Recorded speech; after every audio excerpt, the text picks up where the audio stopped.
যদি কোনো পুণ্য অর্জন করতে পারে সে ফল পিতৃপুরুষরা মাতৃগঙ্গা পান।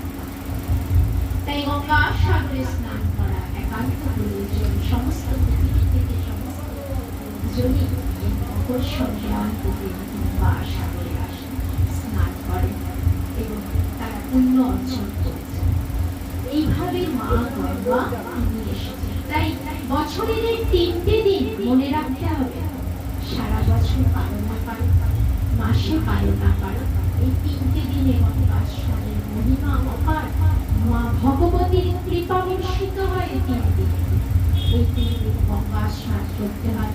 আরেকটি বিশেষ কথা, আমাদের পুরাণে মা গঙ্গার অনেক কিছু কথা আছে, যেগুলো আমরা হচ্ছে এক একটি পুরাণ এক এক রকম লিখেছে। পুরাণে রয়েছে, মহাভারতে রয়েছে, শ্রীমদ্ ভাগবত রয়েছে। গঙ্গার কথা সর্বত্র।